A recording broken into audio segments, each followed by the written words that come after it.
Hello everyone and welcome to the August 2025 edition of Trailer Talk. Another month has gone and there's another round of trailers to talk about. There's not much point in mucking around here, so let's get straight into it. So starting off, not so much a trailer as it is an announcement. We got a first look at the brand new costume that Tom Holland will be sporting in Spider-Man Brand New Day. And we also got a short video marking the start of production in Glasgow. This will be the fourth official Spider-Man entry in the Marvel Cinematic Universe and will catch up with Peter Parker a few years after the events of No Way Home. That's all we really know about the story so far, but we also know a few big names are set to appear. First off, finally, Michael Mando will officially be making his long overdue return as the Scorpion, which has me so excited. The Friendly Neighborhood Spider-Man animated series did an amazing job establishing just how much of a threat the Scorpion can be, so I hope he feels like that. We're also set to see the return of John Bernthal's Punisher, according to rumours sporting some sort of armoured tech, and Mark Ruffalo's Hulk, because that sounds so street level. Why can't we get a Daredevil team up? That's all we want. None of this has anything to do with the videos. As I said, this is literally just a costume reveal and the announcement video that production has begun. And truth be told, if they ditch those gigantic web shooters, this might be my favourite live-action Spider-Man suit. The rounder eyes carried over from the Home trilogy, the less techie-looking logo, you can see all the stitching, the colours popping on screen with black webbing, and those pictures and videos of him swinging through the streets of Glasgow. What else can I say? It looks amazing. Spectacular even. I am so happy this movie is happening, that we're finally going to get some payoff to the Scorpion, and that this is going to mark the return to the big screen for the Punisher. I really hope they get this right and it's not overstuffed. Based on everything I've heard about this movie, that is a genuine concern, because it does sound like there is going to be a load of villains in this. Now admittedly, there is rumours about this movie featuring a montage, and that's where all the villains are going to factor into it, and I really hope that is the case. But we'll see what happens. Spider-Man Brand New Day will be out in July 2026. Right, now for an actual trailer, and this movie looks quite interesting, and it's for a movie called Eternity. This A24 movie takes place in the afterlife, where souls have 1 week to decide where and who to spend eternity with. Joan, played by Elizabeth Olsen, is faced with the impossible choice between the man she spent her life with, played by Miles Teller, and her first love, played by Callum Turner, whose character died young and waited decades for her to arrive. At first glance, I genuinely thought this was going to be a rip-off of The Good Place. It does have quite a few similarities, but the story for this is vastly different, and I'm really intrigued by it. It does admittedly look like another love triangle rom-com, so I am expecting a lot of cliches, but on a much more existential level with more weight. I just hope it finds ways to be inventive and subversive, which it is kind of doing just by having the former husband waiting decades for her to join him in the afterlife. I don't know, waiting over 60 years just for a shot at spending eternity with Elizabeth Olsen? Regardless, this is an interesting dilemma for Elizabeth Olsen's character. Who do you choose out of these two? I fully expect this to be a little bit soppy, so take tissues just in case. I do like the look of this so far. I like the cast, the premise of the movie, and the trippy visuals. I don't think this will be a cinema trip for me, if I'm being honest. It doesn't really have that kind of pull for me, but I would like to see it because it does look good. Eternity will be in cinemas this November. Now for a trailer that critics and reviewers on YouTube have been keeping an eye out for, and that's a film called Shelby Oaks. Shelby Oaks is an original horror movie that sees a woman's desperate search for her long-lost sister falling into obsession upon realising that the imaginary demon from their childhood may have been real. Now, the reason this movie has so much attention from YouTubers isn't so much to do with what the movie is about, it's who made it. This was a crowd-funded project from somebody called Chris Stuckman. Now, I'll hazard a guess and say that most of you watching this video know who he is, but just in case you don't, Chris Stuckman is a YouTube film critic, not just any YouTube film critic. He was one of the original ones that helped inspire many people to do it, including me. Now, he may have stopped doing proper reviews in recent years, but his older stuff is still really good, especially the one he did all about the problem with modern day horror movies. That's really worth a look if you do like horror movies. And it's going to be interesting seeing how this movie is going to traverse those problems that he brings up in that video. Now, I am aware that this has already been shown in some film festivals and some people have seen it, and the reactions have been a little bit mixed, but I am intrigued to see this. It looks creepy and unsettling. It does have some great talent involved like Keith David. I am curious how the mystery will play out and how significant the tape is. I really like this trailer. It's pure atmosphere with no cheap jump scares like they always do, and it doesn't give anything away. Even though he wasn't the first to do so, it is really inspiring seeing somebody like Chris Stuckman getting the chance to actually do something like this. Good or bad, I will definitely be checking this out. Shelby Oaks will be out this October. Next up is a brand new trailer to a biopic all about something that happened in the life of Marlon Brando, and that film is called Waltzing with Brando. This film focuses on one part of actor Marlon Brando's life, which saw him recruiting a Los Angeles architect to build the world's first ecologically perfect retreat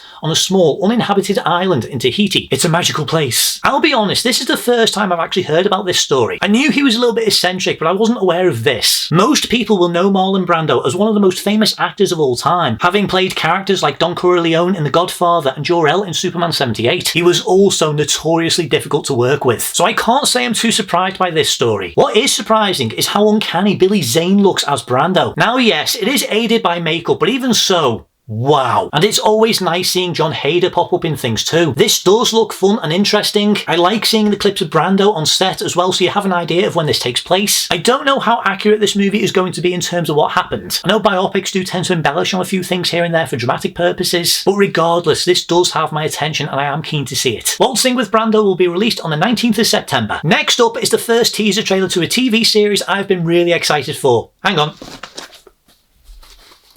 One Piece Season 2. One Piece Season 2, or One Piece Into the Grand Line, will continue the journey of Monkey D. Luffy and the crew of the Going Merry as they search for the legendary treasure known as the One Piece. And in this season, the Straw Hats find themselves setting sail for the Grand Line. I absolutely adored the first season, as you can probably tell. It's one of the best things that Netflix has produced. But, like a lot of people, I was a little bit worried about Netflix actually doing what Netflix do best and cancelling it. For absolutely no reason. But thankfully, we are getting a second season, and that is going to be out next year. And we are getting a season 3. Now, I have openly said I haven't either watched or read any of the anime or manga, so I have absolutely no idea what is in store this season. And I don't really want to spoil this for myself either, I just want to enjoy the ride. And so far, this looks spectacular, with new characters, some amazing set pieces, and getting to see the crew work together a bit more. It doesn't really hint too much at the main plot this time, it's mainly just a teaser. They don't even show Chopper or Buggy, who are both confirmed to appear in this season, but regardless, I love what I'm seeing so far, and seeing some of the more out there elements of this world, like giants and more sea creatures. It sucks that we have to wait until next year for season 2, but even so,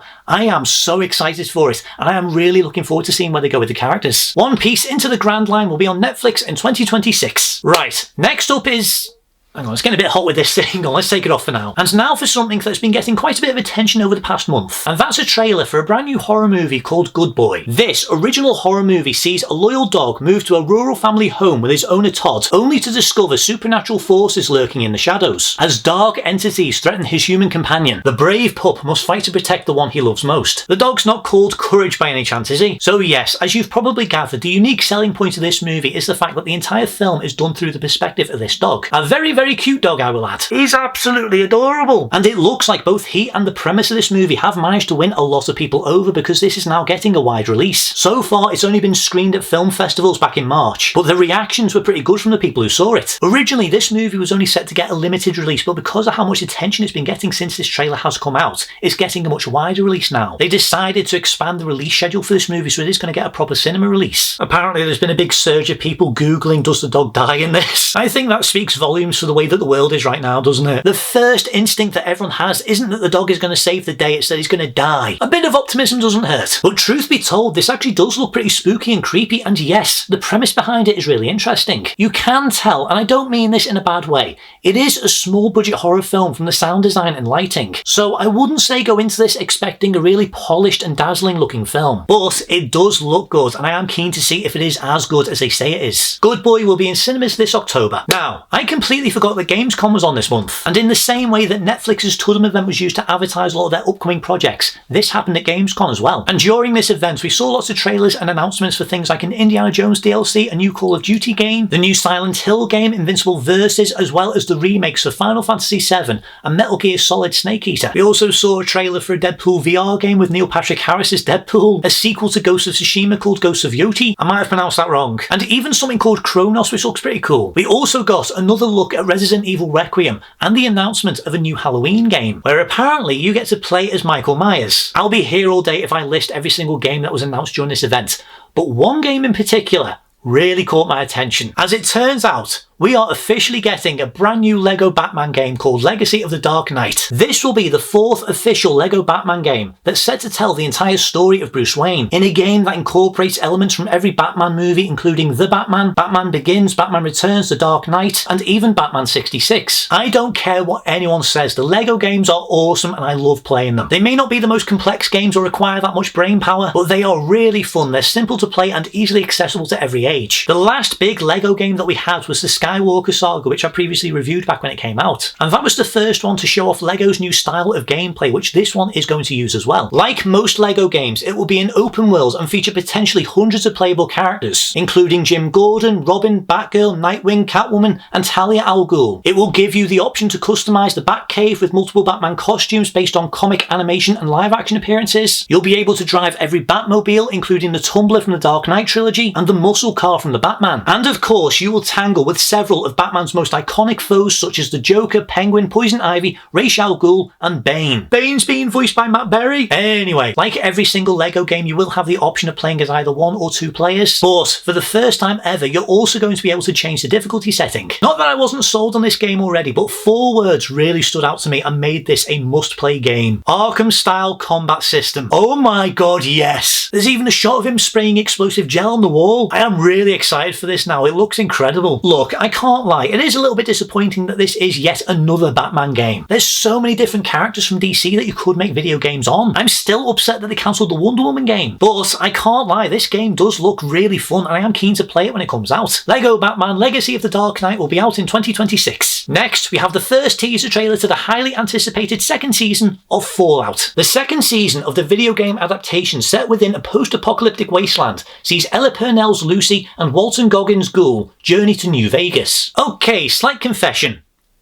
I haven't actually watched the first season yet. It's been on my watch list ever since it came out, but I just haven't found the time. And I'm really going to have to force myself to make time for this because it does look really good. From what I've seen, this does look a bit bigger and it's set to explore the characters' backstories further, while also introducing new locations and characters, including Justin Theroux as a character called Robert House. And this season will introduce creatures very familiar to game fans called Deathclaws. I should also probably confess that I haven't actually played the games either. So yeah, a lot of the big reveals and surprises in this trailer don't really do much for me. But as I said, it does look good. I'm definitely making season 1 a priority before this new season comes out, and I hope that it's as good as people say it is. Fallout season 2 will be on Amazon from December. Next up is the first teaser trailer to a brand new animated series from Derek Kolstad, Splinter Cell: Deathwatch. Based on Tom Clancy's Splinter Cell video game franchise, this new Netflix series follows Sam Fisher, voiced by Liev Schreiber, a Black Ops agent working for the US government division, the 4th Echelon. I vaguely remember them announcing this series was in development back in 2020, but I completely forgot about it, so I was really surprised when this popped up. The Splinter Cell games were huge when they were released. I can still remember my dad playing them back to back with things like Metal Gear, and for years they've been trying to develop a film or a series based on these games, but for some reason nothing ever materialised. Until now. I don't think this is what the majority of fans wanted to be the first adaptation, but it doesn't look bad. The animation and art style look really good and detailed, it looks really tense, and I like Liev Schreiber's voice for Sam so far. Plus, this series is being written by Derek Kolstad, the creator of John Wick, so I think this will be a pretty good time. I just hope that it doesn't get buried like the Tomb Raider series was. That just kind of came and went, didn't it? Regardless, it does look good and I will be giving it a go. Splinter Cell Deathwatch will be on Netflix this October. And lastly, the first official trailer to the brand new original movie from the director of Poor Things, Bugonia. Starring Emma Stone, Bugonia sees 2 conspiracy-obsessed young men kidnap the high-powered CEO of a major company, convinced that she is an alien intent on destroying planet Earth. This looks weird. I'll be honest, I hadn't heard anything about this movie up until seeing this trailer, and I really don't know what to think about it. To repeat what I said earlier, this looks weird. I don't really know what else to say. It does have a very similar look to the director's previous movies, Poor Things and The Favourite, so it does have that sort of weirdly trippy cinematography. Lots of wide-angle lenses and overly saturated colours. It does look intriguing, and I am curious to see how this will play out. Plus, it has a great cast involved. But, unfortunately, I can't really say that this is grabbing me. Do I want to see this?